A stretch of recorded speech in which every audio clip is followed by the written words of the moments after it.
Christmas Sides, Episode 1, The Crispiest Roast Potatoes.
Brussels sprouts. Love them or hate them, they have to appear at Christmas dinner, but they can be a bit of a faff to prep. So why not get all that peeling and chopping out of the way and get them in the freezer before the big day? Fry off your bacon, add your sliced Brussels and lightly fry them and then cool and freeze. They then just need defrosting and heating through in the microwave. An easy way to make sure that you can enjoy your Christmas and not spend all morning in the kitchen.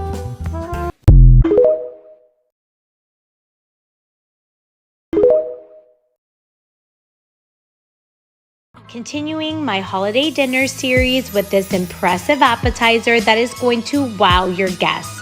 Let me show you how to make this cranberry and brie wreath. Place a small bowl upside down on a lined baking tray. That's going to be the center of your wreath. You're then going to take your croissant dough and you're going to overlap the triangles around your bowl. Then spread some cranberry jelly. You can substitute for other jellies if you'd like. Top with pieces of brie. Fold in your triangles to close your wreath. Remove the bowl and coat your wreath in some egg wash. Bake at 375 for about 25 to 30 minutes. Let cool and then garnish with some rosemary. And you can also add some fresh cranberries. And you are done. I love the combination of salty and sweet in this recipe, and it's so beautiful. It's gonna make such a statement on your holiday table. Enjoy!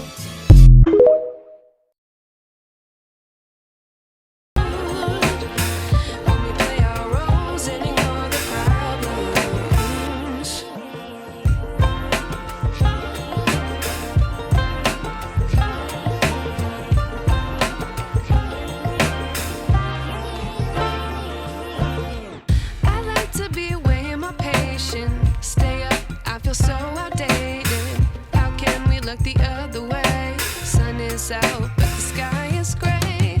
What would happen if I took a chance? It's always hard at first glance. I don't wanna, but I know I. So we're prepping for Christmas dinner. Right now I'm prepping the curry shrimp. So in here is paprika, onion powder, garlic powder, cayenne, and now I'm gonna do the hot curry powder. We're doing a lot, okay? A lot. So now I'm tossing the shrimp. I'm gonna add some more curry powder to it. This is the spicy jerk curry. So good. Now a little turmeric and now some black pepper. I'm adding some ground cloves and then complete. The shrimp is done. This is what it looked like. I also added about a cup of water because you want it a little bit wet, not dry. So now I'm going to do the salmon. I'm doing sweet Thai chili salmon. Earlier, Mom seasoned the turkey. We're doing jerk turkey and we're also doing brown stew chicken. So jerk turkey, brown stew chicken, sweet Thai chili salmon, curry shrimp, and I'm baking my rum cakes. It's lit. But anywho, let's continue. So we're about to wash and clean. Whoa. Letting this soak. Now we pattern these dry. Now a little bit of olive oil, Jesus. That was a lot of olive oil. Continuing on, onion powder, garlic powder, black pepper, paprika, Old Bay, and just a hint of jerk. This is what it looks like. Then I'm adding 1 bottle into the fish. I almost forgot. So everything is seasoned, the turkey, the chicken, the salmon, and the shrimp, and we're just gonna let this sit and marinate. So what breakfast do you make on Christmas morning? Nothing. You prep this the day before and just pop it in the oven. Slice some bread and place it in a casserole dish. Then cook onions, mushrooms, and kale and add those on top. Whisk together eggs, milk, and cheese and pour that all over the bread. Feel free to add some extra cheese and then place it in the fridge for up to 24 hours. Bake it until the bread is puffed and golden and the cheese is melty. So good.